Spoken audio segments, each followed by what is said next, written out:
जय श्री कृष्णा। आप सभी को श्राद्ध पक्ष द्वादशी तिथि की ढेरों शुभकामनाएं, 12वें दिन के श्राद्ध की ढेरों शुभकामनाएं, द्वादशी के श्राद्ध की ढेरों शुभकामनाएं।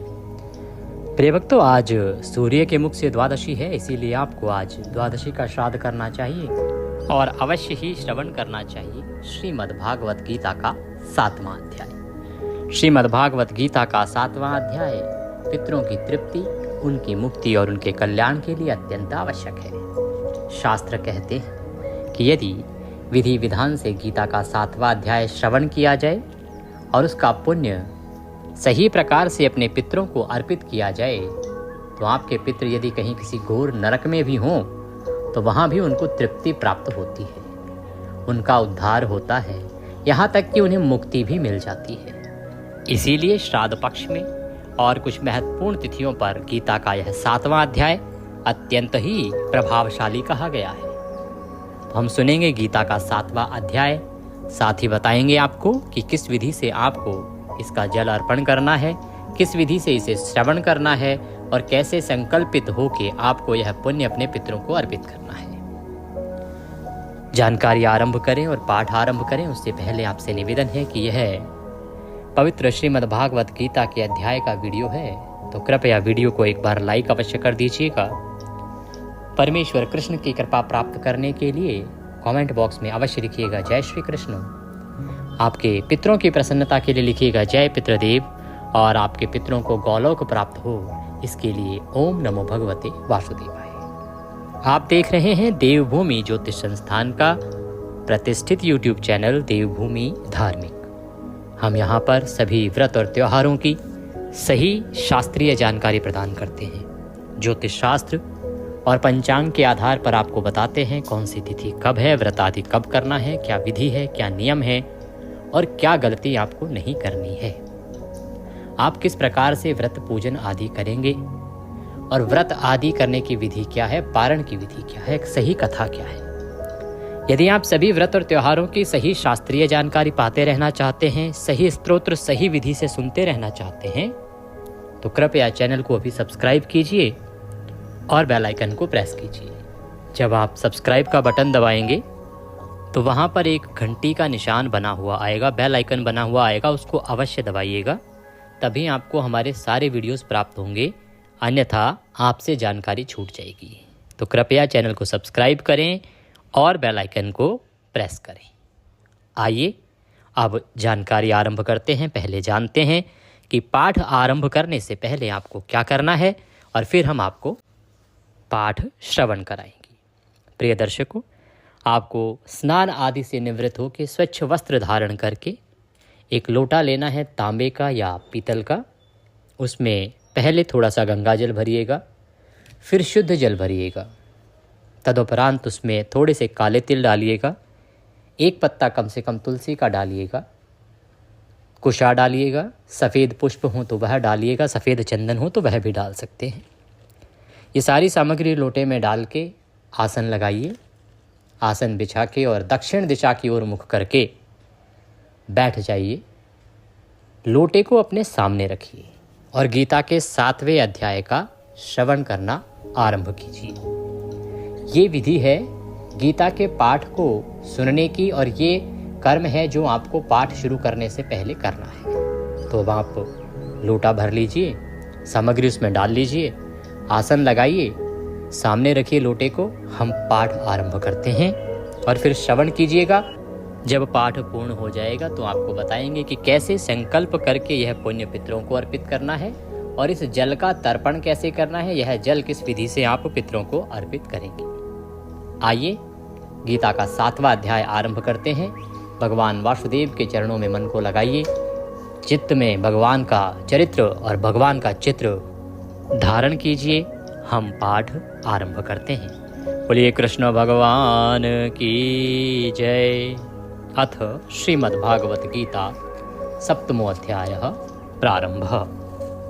श्री भगवान बोले, हे पार्थ, अनन्य प्रेम से मुझ में आसक्त चित्त तथा अनन्य भाव से मेरे परायण होकर योग में लगा हुआ तू जिस प्रकार से संपूर्ण विभूति, बल, ऐश्वर्य आदि गुणों से युक्त सबके आत्मरूप मुझको संशय रहित जानेगा उसको सुन।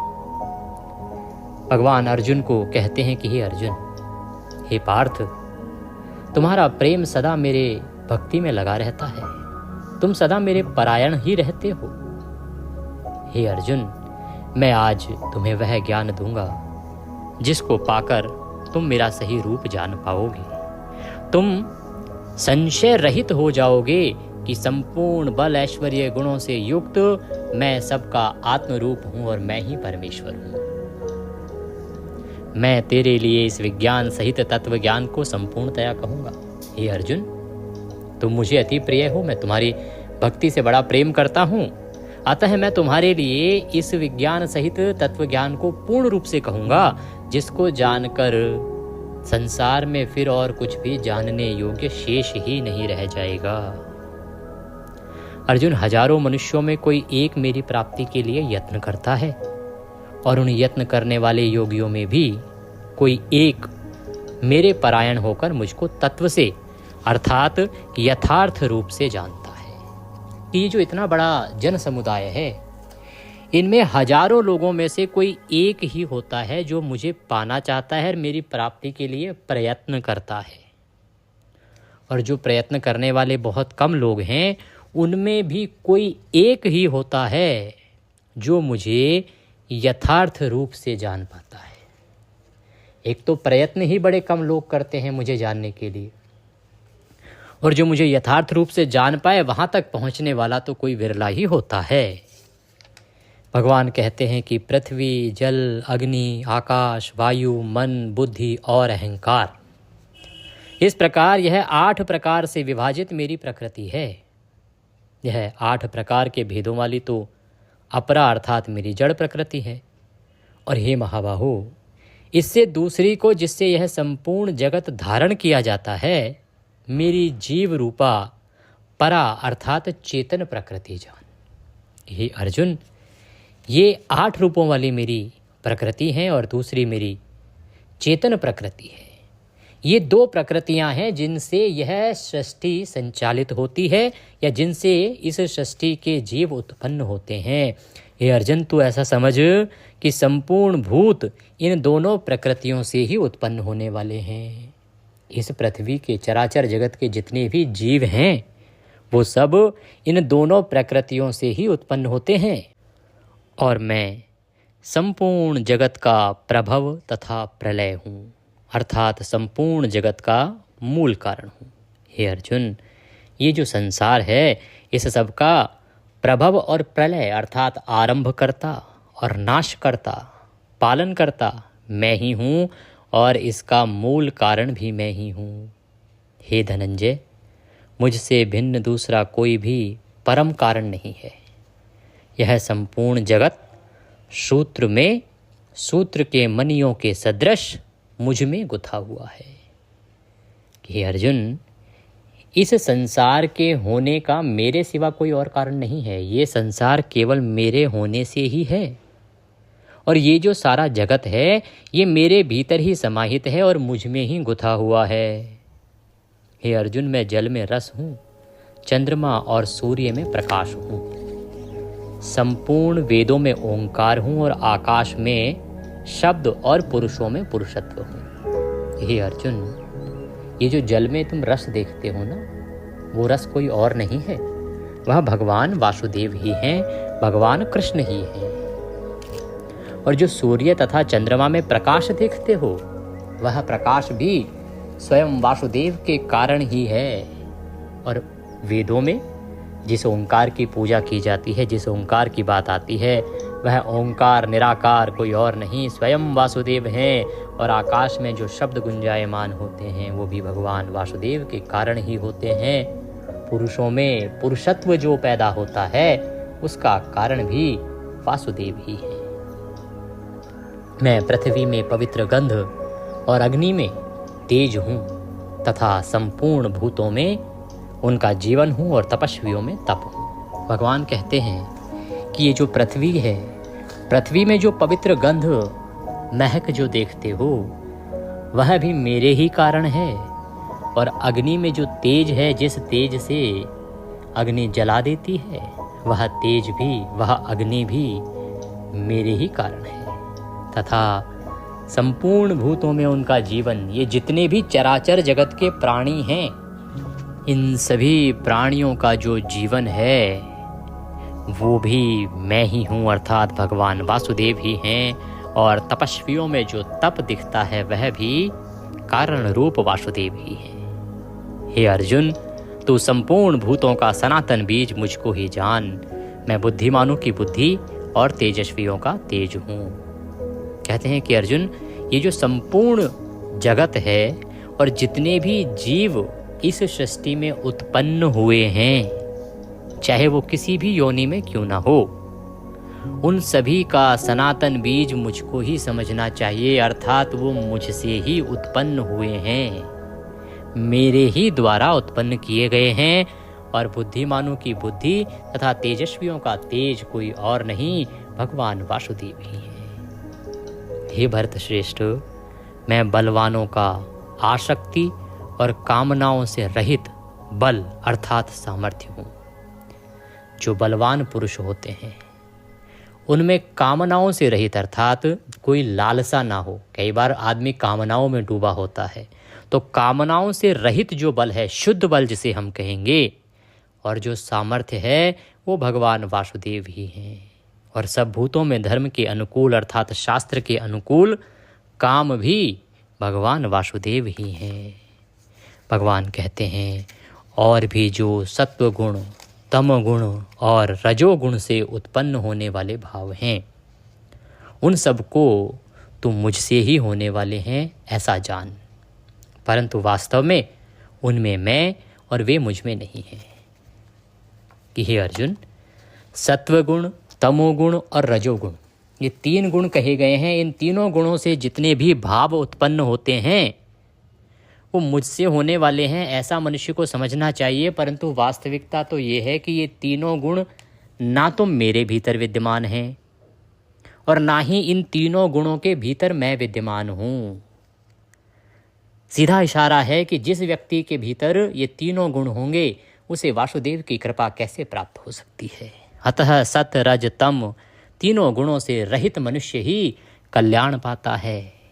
भगवान कहते हैं कि गुणों के कार्य रूप सात्विक, राजस और तामस, इन तीनों प्रकार के भावों से यह सारा संसार प्राणी समुदाय मोहित हो रहा है। कि जो 3 रूप है ना, 3 गुण है सत्य, रज और तम, इन तीनों का इतना अधिक प्रभाव है मनुष्य पर कि जिससे सारा का सारा संसार, सारा प्राणी समुदाय मोहित हुआ पड़ा है, एक प्रकार से इसके जाल में फंसा हुआ है। और इसीलिए इन तीनों गुणों से परे मुझ अविनाशी को नहीं जानता। मैं जो इन तीनों गुणों से परे हूँ ये मुझे नहीं जानता है, क्योंकि यह अलौकिक अर्थात अति अद्भुत त्रिगुणमयी मेरी माया बड़ी दुस्तर है। हे अर्जुन, मेरी जो माया है 3 गुणों वाली, यह बड़ी कठोर है। यह किसी को छोड़ती नहीं है, सबको अपने जाल में फंसा के रखती है, सब पर अपना प्रभाव जमा के रखती है। इस माया के मोह जाल से कोई निकल नहीं पाता है। परंतु जो पुरुष केवल मुझको ही निरंतर भजते हैं वे इस माया को उल्लंघन कर जाते हैं, अर्थात संसार से तर जाते हैं। हे अर्जुन, ये माया तो बड़ी ही कठिन है इसको तोड़ पाना, परंतु जो पुरुष मुझे भज लेता है, जो भगवान वासुदेव का भजन कर लेता है, भगवान वासुदेव को पूज लेता है, वह इस माया का उल्लंघन कर जाता है, अर्थात इस संसार से तर जाता है, उसकी मुक्ति हो जाती है। तो माया के जाल में तो मनुष्य जीव सदा ही फंसा रहता है। मुक्ति चाहिए तो वासुदेव की शरण में आइए। भगवान वासुदेव को भजेंगे तो निश्चित ही इस माया से भी मुक्ति मिलेगी और जन्म मरण से भी छुटकारा मिलेगा, भगवान का धाम प्राप्त होगा। माया के द्वारा जिनका ज्ञान हरा जा चुका है, ऐसे आसुर स्वभाव को धारण किए हुए मनुष्यों में नीच दूषित कर्म करने वाले मूढ़ लोग मुझको नहीं भजते। भगवान कहते हैं कि ये जो माया है ना, ये मनुष्य का सारा ज्ञान हर लेती है। जिस पे माया का पर्दा पड़ गया उसकी मन बुद्धि काम नहीं करती, वह किसी और के नियंत्रण में चली जाती है, ऐसा तो सुना ही होगा। तो कहते हैं कि इस माया के द्वारा जो ज्ञान है वो हर लिया जाता है, और ऐसे में मनुष्य का जो स्वभाव है वो असुरों के जैसा हो जाता है, राक्षसों के जैसा हो जाता है। मनुष्य नीच और दूषित कर्म करने लगता है, और इस प्रकार के कर्म करने वाले मूर्ख लोग मुझको नहीं भजते हैं। हे भरतवंशियों में श्रेष्ठ अर्जुन, उत्तम कर्म करने वाले अर्थार्थी, आर्त, जिज्ञासु और ज्ञानी, ऐसे 4 प्रकार के भक्तजन मुझको भजते हैं। भगवान कहते हैं कि मेरे जो भक्त हैं वो 4 प्रकार के होते हैं, अर्थार्थी, आर्त, जिज्ञासी और ज्ञानी। तो ये जो 4 प्रकार के भक्त हैं ये मुझको भजते हैं। उनमें भी नित्य मुझ में एक ही भाव से स्थित अनन्य प्रेम भक्ति वाला ज्ञानी भक्त अति उत्तम है। इन 4 प्रकार के भक्तों में भी जो ज्ञानी भक्त है वह भगवान का सबसे प्रिय है और बड़ा ही उत्तम है, क्योंकि मुझको तत्व से जानने वाले ज्ञानी को मैं अत्यंत प्रिय हूँ। क्योंकि उस ज्ञानी को भगवान वासुदेव अति प्रिय हैं और वह ज्ञानी मुझे अत्यंत प्रिय है। ये सभी उदार हैं, परंतु ज्ञानी तो साक्षात मेरा स्वरूप ही है। भगवान कहते हैं कि अर्थार्थी, आर्त और जिज्ञासु ये बड़े ही उदार हैं, परंतु जो ज्ञानी है ना वो तो साक्षात मेरा ही स्वरूप है, ऐसा मेरा मत है। क्योंकि वह मदगत मन बुद्धि वाला ज्ञानी भक्त अति उत्तम गति स्वरूप मुझ में ही अच्छी प्रकार से स्थित होता है। बहुत जन्मों के अंत के जन्म में तत्व ज्ञान को प्राप्त पुरुष सब कुछ वासुदेव ही हैं। इस प्रकार मुझको भजता है वह महात्मा अत्यंत दुर्लभ है। हे अर्जुन, ये जो जीवात्मा है इसके अनेकों जन्म होते हैं। इनके अनेकों जन्म के अंत के समय में भी या अंत के जन्म में भी अगर तत्व ज्ञान को प्राप्त कर लें और ये समझ पाएं कि सब कुछ जो है वो वासुदेव ही हैं और मेरा भजन कर लें, मुझको जप लें, ऐसा करने वाले लोग भी बड़े ही दुर्लभ हैं। ऐसा करने वाले जीव भी अत्यंत दुर्लभ हैं। इतने सैकड़ों जन्मों में भी यह जीव आत्मा मोह जाल से निकल ही नहीं पाती, समझ ही नहीं पाती कि वासुदेव ही सब कुछ हैं, करता है, धरता है और वही मुक्ति प्रदाता है। यह जान लेने वाले जीवात्मा बड़े ही दुर्लभ हैं, अर्थात ना के बराबर मिलते हैं। उन भोगों की कामना द्वारा जिनका ज्ञान हरा जा चुका है वे लोग अपने स्वभाव से प्रेरित होकर उस नियम को धारण करके अन्य देवताओं को भजते हैं। भगवान कहते हैं कि ये जो मनुष्य है, ये जो प्राणी हैं, इनकी जो बुद्धि है उसका कामनाओं के द्वारा हरण हो गया है। इनके दिमाग में हमेशा कामनाएं बसी रहती हैं। आप श्रोतागण देखिए सभी कि कोई ना कोई इच्छा है। कोई बचता है धन के लिए, कहता है भगवान मुझे धन चाहिए, धन चाहिए, धन चाहिए। कोई बचता है स्त्री सुख के लिए, भगवान मुझे स्त्री सुख चाहिए, स्त्री सुख चाहिए, विवाह करा दीजिए। बच्चा नहीं हो रहा है, काम नहीं चल रहा, रोजगार नहीं चल रहा, नौकरी नहीं मिल रही, भगवान बहुत ही रोगी हो गया हूँ। तो हर एक का कोई ना कोई कारण है। क्या है? काम है। सभी जो मनुष्य हैं वो भगवान की सकाम भक्ति करते हैं। देखिए भक्ति 2 प्रकार की है, सकाम और निष्काम। तो भगवान वासुदेव कहते हैं कि कामनाओं के द्वारा मनुष्य का चित्त हर लिया गया है। मनुष्य अब कामनाओं में ही डूबा रहता है। उसकी सैकड़ों कामनाएं हैं और उन कामनाओं में ही वह डूबा रहता है, जिनके द्वारा उसका ज्ञान का हरण हो चुका है और वे स्वभाव से प्रेरित होकर उस नियम को धारण करके अन्य देवताओं को भजते हैं। तो ऐसे में मनुष्य को जब लगता है कि मेरी इस कामना की पूर्ति ये देवता करेगा तो वो उसको भजने लगता है। फिर लगता है नहीं इस कामना की पूर्ति ये देवता करेगा तो वो उसको भजने लगता है। तो इस प्रकार से कामनाओं की पूर्ति करने के लिए वो अन्य देवताओं को भजने लगता है।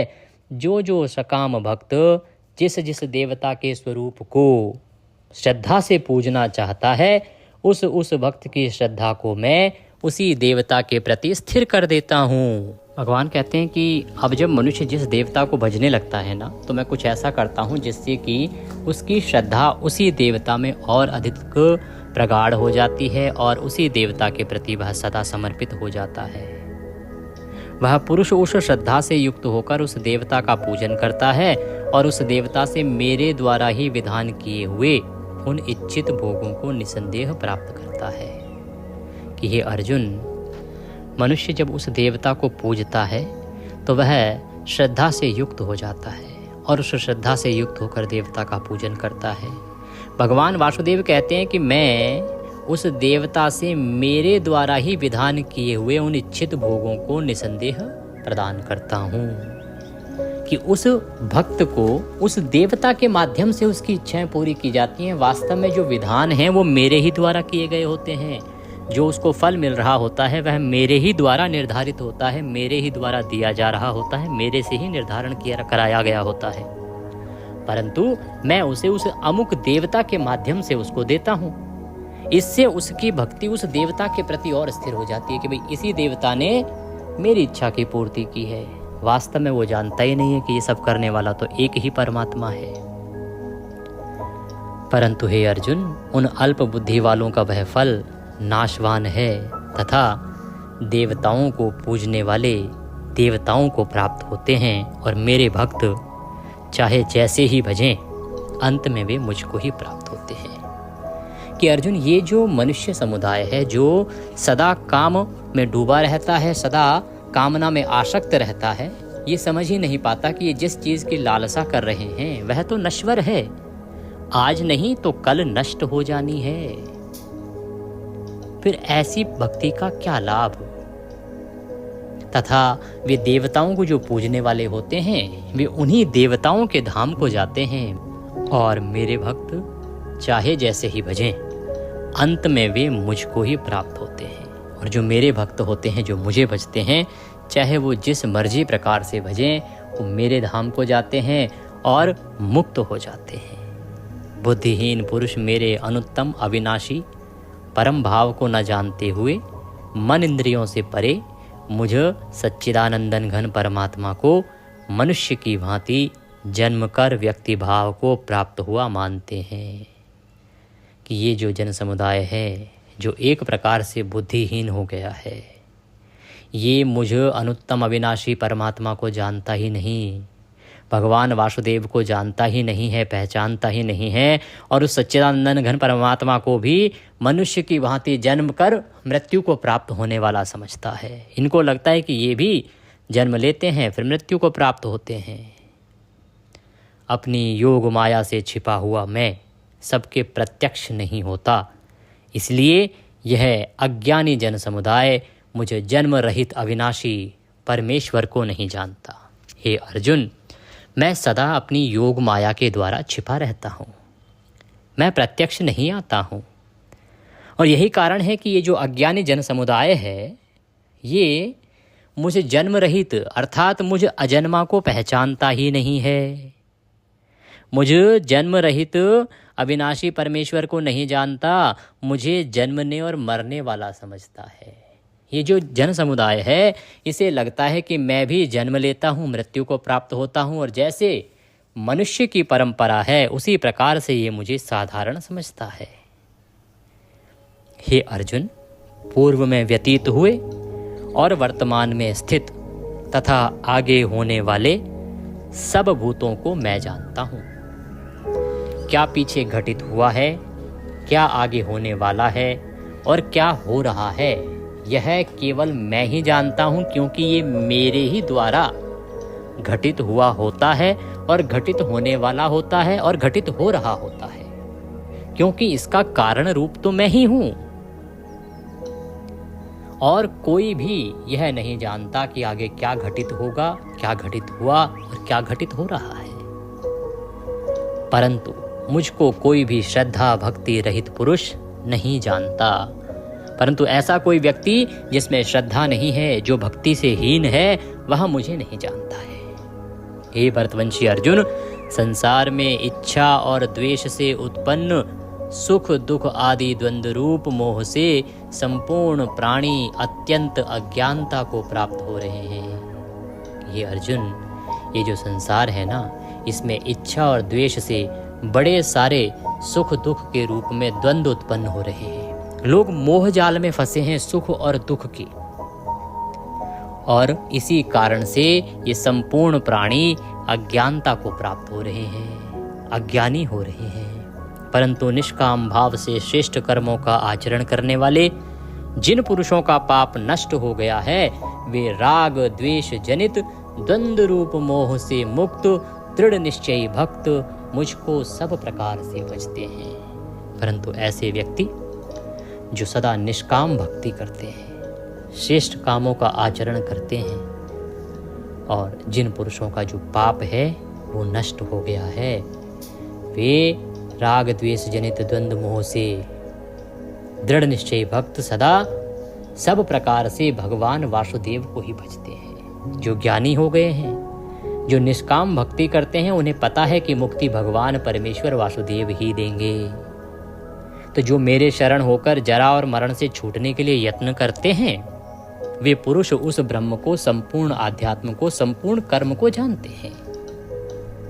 जो पुरुष अधिभूत और अधिदैव के सहित तथा अधियज्ञ के सहित मुझे अंत काल में भी जानते हैं, वे युक्ति चित्त वाले पुरुष मुझे जानते हैं, अर्थात प्राप्त हो जाते हैं कि हे अर्जुन, इस संसार में जो प्राणी मेरी शरण में आ जाता है उसकी मुक्ति हो जाती है।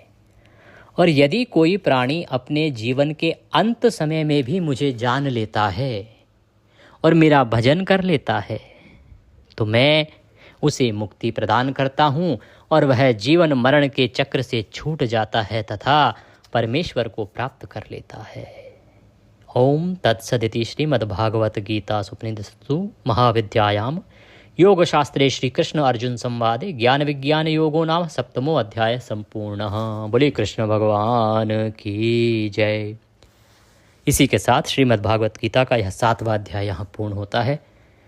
परमेश्वर को नमस्कार कीजिए, लोटे को हाथ में उठा लीजिए और भगवान से निवेदन कीजिए, संकल्प करते हुए कि हे प्रभु, हे वासुदेव, हमने जो गीता का 7वां अध्याय अभी श्रवण किया है, इससे जो भी पुण्य प्राप्त होता है वह संपूर्ण पुण्य हम अपने अमुक पितरों को अर्पित करते हैं।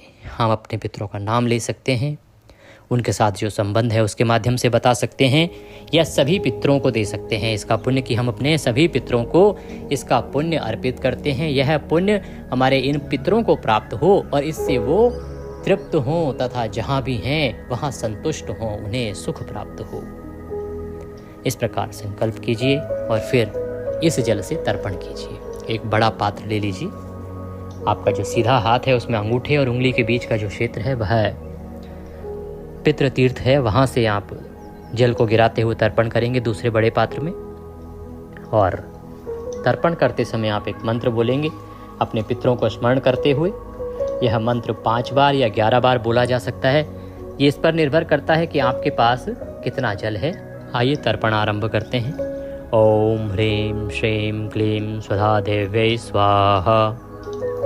ओम ह्रीं श्रीं क्लीं स्वधा देव्यै स्वाहा। इस प्रकार से यह मंत्र जपते हुए तर्पण कीजिए। उसके बाद यह जल पीपल में अर्पित कीजिएगा। रविवार को पीपल में नहीं दिया जाता है, इसका ध्यान रखिएगा। पीपल ना मिले तो अन्य किसी वृक्ष की जड़ में दे सकते हैं, परंतु किसी के पैरों में ना पड़े, ऐसा ध्यान रखिएगा। जब जल अर्पित करेंगे तो भगवान से, अपने पितरों से निवेदन करना कि हे पितरों, गीता के 7वें अध्याय का पुण्य तथा यह तर्पण जल आप स्वीकार करें, इससे आप तृप्त हों और मुक्त हों। जब जल अर्पित करेंगे पीपल को तो अपने पितरों से निवेदन करना जो आपके जीवन में संकट हैं उनका वो हरण करें, क्योंकि वही सबसे अधिक शक्तिशाली हैं इस समय। वही केवल आपके संकटों को दूर कर सकते हैं। अगर वो प्रसन्न होंगे तो निश्चित ही आपके जीवन के सब संकट कट जाएंगे। इस नियम को धारण कर लीजिए। देखिए 15 दिन कर पाए हैं तो आप अच्छी बात है, नहीं तो जितने दिन बचे हैं उनमें प्रतिदिन कीजिए। भूल जाइए आपके घर में श्राद्ध किस तिथि पे होता है, किस तिथि पे नहीं होता है। और एक नियम बना लीजिए कि हर एक महीने में प्रत्येक माह की दोनों एकादशी, पूर्णिमा और अमावस्या, इन 4 तिथियों पर गीता का ये 7वां अध्याय सुनेंगे और इसी विधि से आप अपना जल तर्पण आदि करके पुण्य पितरों को अर्पित करेंगे। इससे आपके पितृ निश्चित प्रसन्न होंगे, तृप्त होंगे। और जब वो तृप्त होंगे तो आपके जीवन में तृप्ति ही तृप्ति आएगी, संतुष्टि ही संतुष्टि आएगी, ऐसा शास्त्र कहते हैं। इसको करके देखिए, बड़ा लाभ हो। दक्षिणा स्वरूप यदि कुछ भी भेजना चाहते हैं तो स्क्रीन पर नंबर आ रहा है, उस पर भेज सकते हैं। और कई बार नंबर पर पेमेंट फेल हो जाती है, इसीलिए हमने QR डाल दिया है जो कि हमारे बैंक अकाउंट का ही है। तो आप उस QR को स्कैन करके भी दक्षिणा भेज सकते हैं। सर्वपितृ अमावस्या आ रही है, उससे संबंधित वीडियो भी शीघ्र ही आपको देखने को प्राप्त होगा। प्रभु की कृपा प्राप्त करते रहें और जुड़े रहें हमारे साथ। व्हाट्सएप के माध्यम से भी आप हमसे जुड़ सकते हैं। हरे कृष्ण।